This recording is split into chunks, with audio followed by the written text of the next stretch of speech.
തൃശ്ശൂർക്കാർക്ക് നാളെ രാവിലെ വരെ ജയേട്ടനെ അന്ത്യദർശനത്തിന് അവസാനമായി കാണുന്നതിന് അവസരമുണ്ട് എന്നുള്ളത് കൊണ്ട് പിന്നെ ആ വിധത്തിലുള്ള വീട്ടുകാരുമായി ബന്ധപ്പെട്ട ചില ആഗ്രഹങ്ങൾ ആ വിധത്തിൽ തന്നെ മുന്നോട്ട് പോകട്ടെ എന്നാണ് ആലോചിക്കുന്നത്.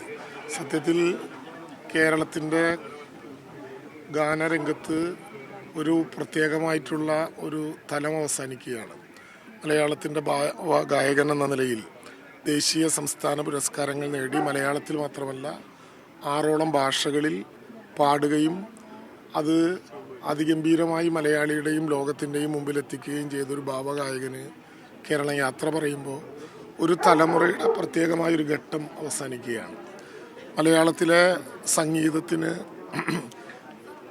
എല്ലാവർക്കും പാടാൻ കഴിയുന്ന ലാളിത്യമായ ശൈലി കൊണ്ട് വേറിട്ട് നിൽക്കുന്ന നിരവധി ഗാനങ്ങളുടെ ഉടമയായിരുന്നു. പി ജയചന്ദ്രൻ്റെ, തൃശ്ശൂർക്കാരുടെ ജയേട്ടൻ്റെ സ്വന്തമായിട്ടുള്ള എഴുത്തുകാരും അതിന് ഗാനം പകർന്നവരുമൊക്കെ ലോകശ്രദ്ധയിലേക്ക് മലയാളത്തെ കൊണ്ടുപോയവരാണ്. പി ഭാസ്കരൻ്റെയും വയലാറിൻ്റെയും ഉൾപ്പെടെയുള്ള ഗാനങ്ങൾ ദേവരാജൻ മാഷിൻ്റെയും അർജുന മാഷിൻ്റെയും പോലെയുള്ള സംഗീത സംവിധായകരുടെ പ്രത്യേകമായിട്ടുള്ള ശൈലി കൊണ്ട് അവതരണ രംഗത്ത് കൊണ്ടുവന്ന് പ്രഭാതം മുതൽ പ്രദോഷം വരെ ജയേട്ടനില്ലെങ്കിലും ദീർഘമായൊരു കാലം മലയാളിയുടെ ചുണ്ടുകളിൽ തത്തിക്കളിക്കുന്ന സംഗീതത്തിൻ്റെ ഒരു സാമ്രാജ്യം തന്നെ സൃഷ്ടിച്ചുകൊണ്ടാണ് പി ജയചന്ദ്രൻ എന്ന മലയാളിയുടെ സ്വന്തമായ മലയാളിയുടെ അഹങ്കാരമായിട്ടുള്ള ഈ ഭാവഗായകൻ ഇന്ന് വിട പറയുന്നത്. ഇത്രമേൽ വേഗത്തിൽ അദ്ദേഹം മലയാളത്തിൽ നിന്ന് ഇങ്ങനെ ഒരു യാത്ര പറച്ചിലിന് അവസരം ഉണ്ടാകും, അല്ലെങ്കിൽ ആ വിധത്തിൽ ഉണ്ടാകുമെന്ന് പ്രതീക്ഷിച്ചതല്ല. എന്നാൽ നമുക്കെല്ലാവർക്കും അറിയാം, അവസാന കാലത്ത് അദ്ദേഹത്തെ ശാരീരികമായി നേരിട്ട നിരവധി പ്രതിസന്ധികളുടെ നടുവിലും ഇതെല്ലാം മറികടന്നുകൊണ്ട് വീണ്ടും പാട്ടിൻ്റെ പാലാഴി മലയാളിക്ക് വേണ്ടി ഒരുക്കും എന്ന ആത്മവിശ്വാസത്തിലായിരുന്നു അദ്ദേഹം.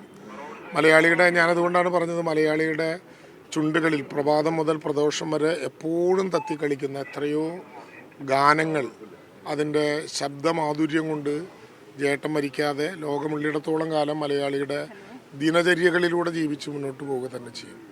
മലയാളത്തിന് ഏറ്റവും ലാളിത്യമാർന്ന ഒരു സംഗീത ശൈലി കൂടി, ഗാനാവതരണത്തിൻ്റെ കാര്യത്തിൽ ഉൾപ്പെടെ ഒരു ലാളിത്യമാർന്ന സംഗീത ശൈലി കൂടി പി ജയചന്ദ്രൻ സമ്മാനിച്ചിട്ടുണ്ട് എന്ന് നമുക്കെല്ലാവർക്കും അറിയാം. അദ്ദേഹത്തിൻ്റെ അന്ത്യകർമ്മങ്ങൾ ഏതാണ്ട് 36 മണിക്കൂറിലേറെ നീണ്ടു നിൽക്കും വിധം മലയാളിക്കെല്ലാം കാണാനും അദ്ദേഹത്തിൻ്റെ മുമ്പിൽ ഗാനാർച്ചന നടത്താനും ഒക്കെ കഴിയും വിധത്തിലുള്ള തയ്യാറെടുപ്പുകളാണ് ഒരുക്കിയിട്ടുള്ളത്. സംസ്ഥാന പ്രോട്ടോകോൾ നൽകിക്കൊണ്ട് തന്നെ ആവശ്യമായിട്ടുള്ള എല്ലാ നടപടികളും എടുക്കുന്നതിന് വേണ്ടി തൃശ്ശൂരിലെയും എറണാകുളത്തെയും ജില്ലാ കളക്ടർമാർക്ക് ഇതിനകം തന്നെ നിർദ്ദേശം നൽകിയിട്ടുണ്ട്. അവരുടെ നേതൃത്വത്തിൽ ഇന്നും നാളെയുമായി ആ ചടങ്ങുകൾ കൂടി അവസാനമായിട്ട് നിർവഹിക്കും. സംസ്ഥാന സർക്കാരിൻ്റെ എല്ലാ വിധത്തിലുള്ള ബഹുമതികളോടും കൂടി അദ്ദേഹത്തിന് യാത്രയയപ്പ് നൽകും. എന്തായാലും ഞാൻ പറഞ്ഞതുപോലെ മലയാളിയുടെ മുമ്പിൽ പാട്ടിൻ്റെ ഒരു കാലം പ്രത്യേകമായി മാറിപ്പോവുകയാണ്. വലിയ നഷ്ടമാണ് ഉണ്ടായിട്ടുള്ളത്. എത്രയോ ഗാനങ്ങൾ ഏത് മലയാളിയോട് ചോദിച്ചാലും, ഏത് തലത്തിൽ പ്രവർത്തിക്കുന്നവനോട് ചോദിച്ചാലും, എത്ര ഉന്നതനാകട്ടെ എത്ര താഴെക്കിടയിലാകട്ടെ, എത്രയോ ഗാനങ്ങൾ മലയാളിക്ക് വേണ്ടി അവർക്ക് ഓരോരുത്തർക്കും പാടാനുണ്ടാവും. മഞ്ഞലയിൽ മുങ്ങിത്തോർത്തി ധനുമാസ ചന്ദ്രിക വന്നു എന്നൊറ്റ ഗാനത്തിൻ്റെ വരി കൊണ്ട് മാത്രം ലോകമുള്ളിടത്തോളം കാലം മായാതെ പി ജയചന്ദ്രൻ എന്ന മഹാപ്രതിഭ മലയാളിയുടെ കൂട്ടത്തിലുണ്ടാകും. ആ ഭാവഗായകൻ്റെ സമുജ്വലമായ സ്മരണകൾക്ക് മുമ്പിൽ സർക്കാരിന് വേണ്ടി ആദരാഞ്ജലികൾ അർപ്പിക്കുന്നു. ശിരസ്സ്. ചെറിയ മാറ്റങ്ങളാണ് വന്നിട്ടുള്ളത്. രാവിലെ 8 മണിക്ക് വന്ന് 10 മണി വരെ ഇവിടെ അവരുടെ കുടുംബക്കാർക്കും ബന്ധുക്കൾക്കും അവസാനമായിട്ടൊന്ന് കണ്ട് യാത്രയാക്കാനുള്ള പ്രാരംഭ നടപടികൾക്ക് വേണ്ടി നമ്മൾ കരുതിയതാണ്. പക്ഷേ അമല ആശുപത്രിയിൽ നിന്ന് എത്തിച്ചേരാൻ ഇത്തിരി നേരം വൈകി.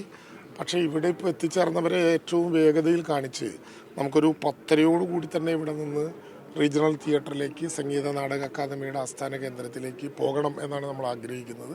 ചെറിയ മാറ്റമേ ഉണ്ടാകുള്ളൂ. എന്തായാലും നാളെ രാവിലെ വരെ അദ്ദേഹം തൃശ്ശൂരിൽ തന്നെ അദ്ദേഹത്തിൻ്റെ മൃതശരീരമുണ്ട് എന്നുള്ളത് കൊണ്ട് അത് പിന്നെ സംഗീത നാടക അക്കാദമിയിലെ റീജിയണൽ തിയേറ്ററിലെ പരിപാടിക്ക് ശേഷം അധികം നേരത്തെ നമ്മളെല്ലാവരും പോയി കണ്ടിരുന്ന കേന്ദ്രത്തിലേക്ക് കൂടി കൊണ്ടുപോകണം എന്ന ആലോചന ഇങ്ങനെ വന്നിട്ടുണ്ട്. നമുക്കൊരു അവിടെയുള്ള ആളുകളെ കാണാനുള്ള എല്ലാവർക്കും കാണാനുള്ള ഒരു അവസരം ഉണ്ടാകണം. കാരണം ഇന്നലെ വരെ ആരും പ്രതീക്ഷിക്കാതിരുന്ന ഏറ്റവും അടുത്ത ആളുകളല്ലാതെ മറ്റാർക്കും ഇത്ര കഠിനമായിട്ടുള്ളൊരു രോഗത്തിലൂടെ കടന്നു പോകുന്നു എന്ന് പോലും അറിയാത്ത വിധത്തിലാണെന്നുള്ളത് കൊണ്ട് രാവിലെയുള്ള വാർത്തകൾ കണ്ടു കേട്ടും ആളുകൾ ധാരാളമായി വരികയാണ്. പരമാവധി പേരോട് അവിടെ തന്നെ നിൽക്കണം എന്ന് ഞങ്ങളിപ്പോൾ നിർദ്ദേശം കൊടുത്തിട്ടുണ്ട്. കാരണം ഇവിടെ വീട്ടിലാണെന്നുള്ളത് കൊണ്ട് ഇവിടുത്തെ പരിമിതികൾ മാധ്യമങ്ങളെല്ലാം കണ്ടതാണ്. ആളുകൾക്ക് കയറി വരാനുള്ള ചില പ്രയാസങ്ങളുണ്ട്. അപ്പോൾ അതുകൊണ്ട് റീജിയണൽ തിയേറ്ററിൽ പരമാവധി നേരം 2 മണിക്കൂറാണ് നേരത്തെ നമ്മൾ നിശ്ചയിച്ചിരുന്ന സമയം. അതിലൊട്ടും കുറയാത്ത വിധം അവിടെ കാണിച്ചതിന് ശേഷമായിരിക്കും തുടർന്ന് അതൊരു ചടങ്ങ് എന്നുള്ള നിലയ്ക്ക് കൊണ്ടുപോകണം എന്നാണ് ആലോചിച്ചത്. കാണാനുള്ളവരോടെല്ലാമുള്ള അഭ്യർത്ഥന റീജിയണൽ തിയേറ്ററിൽ വന്ന് കാണാൻ വേണ്ടിയിട്ടുള്ള അവസരം കൊടുക്കുക. മറ്റത് അവരുടെ കുടുംബപരമായിട്ടുള്ളതും നമുക്കെല്ലാം ആഗ്രഹാതുരത്വമുണ്ട്. നമ്മൾ പലപ്പോഴും പോയി കാണാറുള്ളതൊക്കെ ആ കേന്ദ്രത്തിൽ കൂടിയാണെന്നുള്ളത് കൊണ്ട് അതുമായി ബന്ധപ്പെട്ട കുടുംബത്തിൻ്റെ ഒരു സൗകര്യത്തിന് വേണ്ടി അവിടെ വഴിയൊരിഞ്ഞു കൊടുത്ത് കാണാനുള്ള പൊതുദർശനം പൂർണ്ണമായും നമുക്ക് ആദ്യഘട്ടത്തിൽ റീജിയണൽ തിയേറ്ററിലാക്കി മാറ്റണം എന്നാണ് എല്ലാവരോടും അഭ്യർത്ഥിക്കാനുള്ളത്. എല്ലാ ഒരുക്കങ്ങളും സജ്ജമാണ്. ആവശ്യമായിട്ടുള്ള എല്ലാ ക്രമീകരണങ്ങളും നടത്തിയിട്ടുണ്ട്. ഞാൻ നേരത്തെ പറഞ്ഞതുപോലെ 2 ജില്ലാ കളക്ടർമാരുടെ നേതൃത്വത്തിൽ സംസ്ഥാന ബഹുമതിയോടുകൂടി ചടങ്ങുകൾ നിർവഹിക്കുന്നതിനാവശ്യമായ നിർദ്ദേശവും കൊടുത്തിട്ടുണ്ട്.